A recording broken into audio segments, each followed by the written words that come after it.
하나님의 말씀 읽겠습니다. 요셉이 창세기 39장 1절부터 6절입니다. 요셉이 이끌려 애굽에 내려가매 바로의 신하 친위대장 애굽 사람 보디발이 그를 그리로 데려간 이스마엘 사람의 손에서 요셉을 산이라. 여호와께서 요셉과 함께 하심으로 그가 형통한 자가 되어 그의 주인 애굽 사람의 집에 있으니 그의 주인이 여호와께서 그와 함께 하심을 보며 또 여호와께서 그의 범사에 형통하게 하심을 보았더라. 요셉이 그의 주인에게 은혜를 입어 섬김에 그가 요셉을 가정 총무로 삼고 자기의 소유를 다 그의 손에 위탁하니 그가 요셉에게 자기의 집과 그의 모든 소유물을 주관하게 한 때로부터 여호와께서 요셉을 위하여 그 애굽 사람의 집에 복을 내리심으로 여호와의 복이 그의 집과 밭에 있는 모든 소유에 미친지라. 주인이 그의 소유를 다 요셉의 손에 위탁하고 자기가 먹는 음식 외에는 간섭하지 아니하였더라. 요셉은 용모가 빼어나고 아름다웠더라. 아멘. 제45차 CBMC 전국대회 광주에서 개최하게 된 것에 대하여 감사와 함께 축하를 드립니다.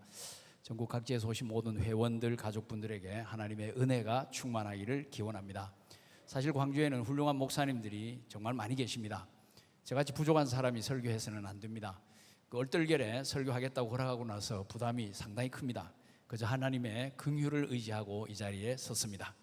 그리고 대회의 주제를 생각했습니다. 이 주제는 언제나 우리의 신앙생활에 획기적인 변화를 요구합니다. 그래서 이 주제를 내걸으신 CBMC 회원 여러분들께 경의를 표합니다. 다들 참 용감하시다는 생각을 했습니다. 왜냐하면 이 말씀대로 살기가 그리 쉽지 않은 것을 다 아시기 때문입니다. 이런 생각을 하고 있을 때 요셉이라는 인물이 제 마음을 쳤습니다. 요셉은 하나님의 나라라는 말을 하지 않았습니다. 그는 하나님의 의에 대해서도 말하지 않았습니다. 그러나 그의 삶에는 우선순위가 분명했습니다. 그런 이 주제와 관계해서 우리의 모범이 될 만한 인물입니다. 그를 통해서 우리는 하나님의 나라와 의를 구하는 삶을 정리할 수 있습니다. 우리는 요셉을 잘 압니다. 그는 13년이라는 긴 세월을 노예로 보냅니다. 그는 형들에게 팔려가던 그 순간부터 청춘의 꿈을 완전히 날려버려야 했습니다. 그는 모든 기회를 잃어버렸습니다. 그의 현실은 비참했습니다. 그의 미래는 깜깜했습니다. 그러나 그의 족적을 한번 보십시오. 참 흥미롭습니다. 그는 보디발의 집에서 일종의 CEO 역할을 했습니다. 감옥에서도 일종의 CEO 역할을 했습니다. 나중에는 애굽이라는 대제국의 총리가 되었는데 이 역시 일종의 CEO 역할입니다. 그는 이 모든 역할을 탁월하게 해냅니다. 그의 성공으로 인해서 그의 가족이 애굽으로 이민을 올 수 있었습니다. 그의 가족은 430년 동안 애굽 땅에서 머물며 민족으로 자라납니다. 요셉은 그러니 이스라엘 나라의 기초를 만들어냈죠. 그의 삶에는 분명히 또한 하나님의 의의 족적이 뚜렷이 보입니다. 그의 족적을 따라가 보면 하나님 나라 건설이 어떤 방식으로 이루어지는지를 볼 수가 있습니다. 하나님의 나라를 구하고 하나님의 의를 구하는 삶은 입으로 구호를 외치는 데 있는 것이 아니라 현실 속에서 분명한 원칙과 우선순위를 정하고 그 방향으로 실제로 살아갈 때 이루어진다는 것을 알게 됩니다. 마음속에 이러한 대회의 주제를 품고 위대한 믿음의 사람 요셉을 한번 따라가 보도록 하겠습니다. 본문을 보면 요셉은 형통한 자라고 되어 있습니다. 형통이라는 말은 우리의 귀에 솔깃합니다. 우리의 가정도 직장도 사업도 다 형통하기를 바랍니다. 우리는 우리의 인생길이 또한 형통하기를 바랍니다. 본문은 요셉이 형통하다고 말했습니다. 그러니 우리 모두 요셉처럼 형통할 수 있기를 바랍니다. 요셉은 어디서나 형통했습니다. 종으로 팔려갔던 애굽 친위대장 보디발의 집에서도 형통했습니다. 억울하게 잡혀갔던 감옥에서도 형통했습니다. 훗날 바로의 꿈을 해석하고 애굽의 총리가 되는데 그때 그는 형통의 절정을 달립니다. 그것만 보면 그는 분명히 형통한 인생을 살았습니다. 흥미로운 것은 성경에 위대한 인물들이 참 많습니다. 그런데 굳이 형통이라는 단어를 가지고 묘사한 인물은 요셉 외에 거의 없습니다. 그러니 우리가 그의 형통을 주목할 만하지 않습니까? 그의 형통에는 분명히 비결이 있었을 겁니다. 그는 맨 처음 애굽의 친위대장 보디발의 집에서 형통했습니다. 본문 3절을 보면 그의 주인 보디발은 여호와께서 요셉과 함께 하심을 보았습니다. 여호와께서 요셉이 하는 범사에 형통하게 하시는 것을 보았습니다. 요셉의 형통은 이방인 보디발이 알아볼 정도로 분명했습니다. 보디발은 주인으로서 그런 요셉을 아낄 수밖에 없었습니다. 요셉은 보디발에게 보물 같은 노예였습니다. 보디발은 요셉을 가정의 총무로 삼습니다. 자기의 소유를 그의 손에 위탁합니다. 전권을 위임합니다. 요셉을 그렇게 중용을 하니까 여호와께서 요셉을 위하여 보디발의 집에 복을 내리십니다. 여호와의 복이 보디발의 집과 밭에 있는 모든 소유에 미칩니다. 보디발의 입장에서는 이런 횡재가 어디에 있겠나 싶을 것입니다. 요셉을 볼 때마다 어떻게 이런 복덩어리가 내 집에 굴러왔나 싶었을 겁니다. 주인은 요셉에게 가히 파격적인 신뢰를 보냅니다. 그래도 요셉에게는 한계가 있습니다. 요셉은 범사에 형통했지만 신분은 변함없이 노예였습니다. 그는 주인집의 모든 것을 관할했지만 자기 소유가 늘어난 것은 아닙니다. 그는 뼈가 부스러지게 일했지만 자기 집을 세운 것은 아닙니다. 요셉의 형통은 요셉이 아니라 보디발을 부자로 만들었습니다. 요셉은 일은 잘했지만 재산을 모으지는 못했습니다. 이런 형통이 무슨 의미가 있겠나 하는 생각이 들 수도 있습니다. 정말이지 그의 위치는 순식간에 비참한 나락으로 떨어질 수도 있습니다. 아차 실수하면 모든 특권을 빼앗길 수 있습니다. 아무리 용을 써도 그는 여전히 노예였기 때문입니다. 본문 6절의 끝부분은 그러한 여지를 남겨놓습니다. 요셉은 용모가 빼어나고 아름다웠더라. 이게 요셉의 자랑이었지만 요셉을 걸어 넘어뜨리는 요소로 작용합니다. 보디발의 아내는 그런 잘생긴 요셉을 집요하게 유혹합니다. 그녀는 날마다 요셉을 꼬드깁니다. 요셉은 그래서 아예 그 여인과 함께 있는 자리도 피해버립니다. 그러나 죄라는 것은 언제나 그 기회를 엿보는 법입니다. 보디발의 아내는 아무도 없는 틈을 타서 요셉을 붙들고 아예 늘어집니다. 요셉은 옷을 버려둔 채로 그 자리에서 도망을 칩니다. 그러나 여인이 소리를 지르면서 요셉을 모함하죠. 그 죄명이 무엇입니까? 성추행범이고 강간미수입니다. 요셉은 순식간에 파렴치범이 되었습니다. 아내의 말에 보디발이 화를 냅니다. 그리고 보디발은 요셉을 왕의 제수들을 가두는 감옥에 집어넣습니다. 요셉의 입장에서 본다고 하면 노예살이도 억울한데 옥살이까지 해야 하니 그 억울함은 갑절이 되는 것이죠. 엎친 데 덮친 격입니다. 아마 대부분의 사람들은 이쯤 되면 낙심과 절망에 빠질 것입니다. 하나님을 원망하면서 깊은 마음의 병이 들게 될 것입니다. 그러나 놀랍게도 요셉은 감옥에서도 변함없이 형통한 사람이었습니다. 감옥에서도 여호와께서는 요셉과 함께 하셨습니다. 하나님은 요셉에게 인자를 더하셨습니다. 간수장에게 은혜를 입게 하십니다. 보디발의 집에서 보디발에게 은혜를 입게 하셨던 것과 같습니다. 간수장은 옥중 죄수 관리하는 것을 요셉에게 맡깁니다. 재반 사무도 요셉에게 맡깁니다. 맡기고는 끝입니다. 100% 신뢰했습니다. 요셉은 정말 특별한 신뢰를 받았습니다. 가는 곳마다 그랬습니다. 말하자면 요셉 덕에 감옥의 재반 사무가 아무 문제 없이 풀려갑니다. 감옥 안에 여러 가지 난제들도 술술 해결이 됩니다. 그 감옥은 왕의 죄수들이 들어오는 곳입니다. 고위직 출신이 많았을 겁니다. 요즘 말로 소위 범털들의 집합소입니다. 한낱 노예인 요셉이 그런 죄수들을 관리한다는 것은 상식적으로 불가능에 가까운 일입니다. 그런데도 요셉이 그 일을 완벽하게 해냅니다. 간수장이 신경 쓰지 않아도 될 정도였습니다. 요셉은 그만큼 탁월했습니다. 하나님은 그만큼 요셉을 특별하게 도우셨습니다. 하지만 여기서도 요셉은 한계를 가지고 있습니다. 요셉은 형통했지만 여전히 노예입니다. 여전히 강간미수범입니다. 여전히 파렴치범입니다. 그의 억울함도 그대로, 그의 누명도 그대로입니다. 요셉 덕에 간수장의 근무 평점만 고공행진을 했을 뿐입니다. 요셉의 형통은 요셉이 아니라 간수장에게 득이 되었습니다. 약간 다른 관점에서 질문해 볼 수가 있습니다. 요셉은 억울하게 팔려와서 보디발의 집에서 형통했습니다. 그렇게 형통한 것보다 차라리 고향 집에서 불통한 편이 낫지 않겠습니까? 노예로 만사 형통한 것보다 차라리 자유인으로 이것저것 막히는 편이 낫지 않습니까? 물설고 낯선 애굽 땅에서 주인에게 사랑받는 것보다 차라리 가족들 사이에서 형들의 질투와 시기를 당하는 편이 낫지 않습니까? 여러분은 어느 쪽을 택하시겠습니까? 노예의 형통과 자유인의 불통 가운데 어느 쪽을 택하시겠습니까? 감옥 생활에 대해서도 마찬가지입니다. 이 죄명을 생각하면 고개 들고 다닐 수가 없습니다. 주변 사람들이 자기를 믿어준다고 해도 자기 속을 다 까뒤집어 보일 수도 없습니다. 얼마나 억울했겠습니까? 아직 젊은인데요. 우리 가운데 누구도 이런 식의 형통을 바라지는 않을 것입니다.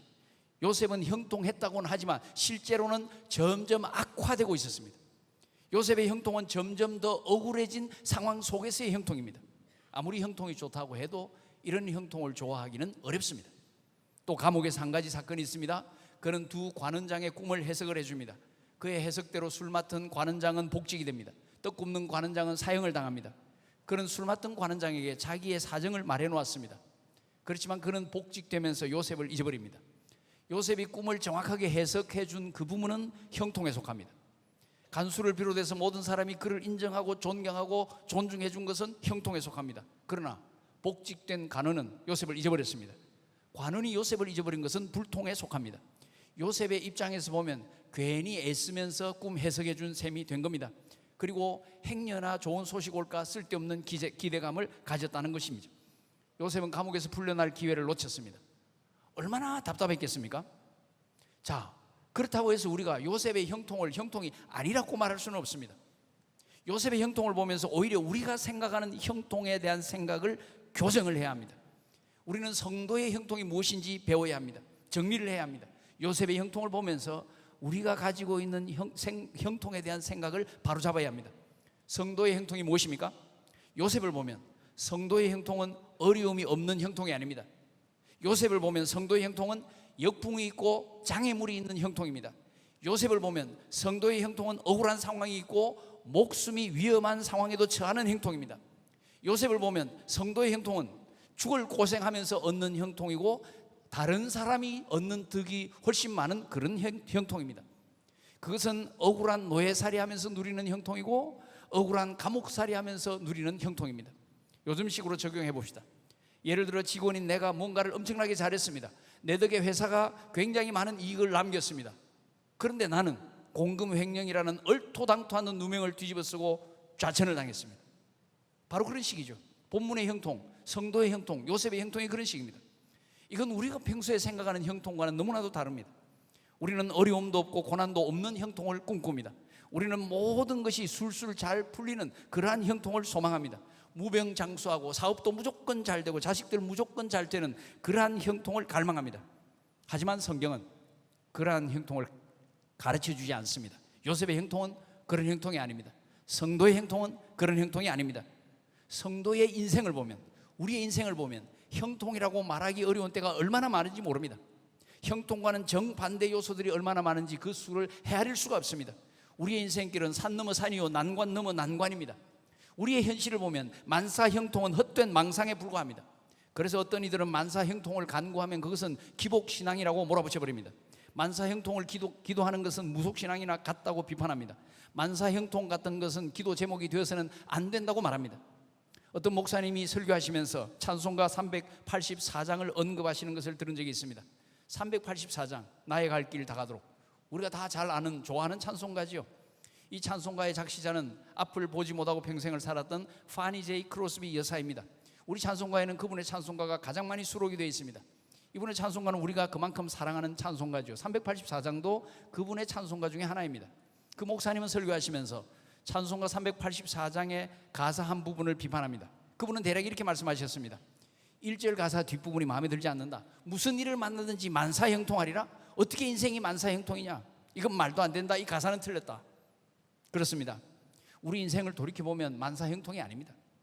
정말 만사형통이라고 말할 수 있는 사람 그렇게 많지 않습니다. 만사불통인 경우가 얼마나 많은지 모릅니다. 만사형통을 하더라도 지극히 짧은 순간 형통할 뿐입니다. 그런 의미에서 본다고 하면 그 목사님의 말씀은 맞습니다. 그러나 여러분 그 가사를 다시 한번 떠올려 보십시오. 만사형통 앞에 무엇이 있습니까? 무슨 일을 만나든지 어떤 일이 나에게 일어나든지 이 부분을 주목해야 합니다. 작시자는 인생에서 만나는 수많은 일들을 전제로 하고 있습니다. 고난의 때와 즐거운 때, 건강한 때와 병든 때, 전쟁의 때와 평화의 때, 온갖 때를 전제로 합니다. 어떤 경우든지 어떤 사건이 일어나든지 어떤 상황에 처하든지 예수 그리스도는, 우리의 주님은 모든 일을 잘되게 하신다, 형통하게 하신다. 그것이 만사형통이다. 그렇게 가르치고 있는 겁니다.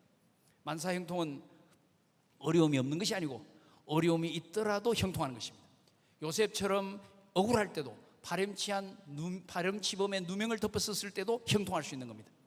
따라서 성도의 인생은 분명히 만사형통입니다. 모든 것이 합력하여, 만사가 합력하여 선을 이루기 때문입니다. 우리도 크로스비 여사처럼 노래할 수 있습니다. 나의 갈 길 다 가도록 만사형통하리라.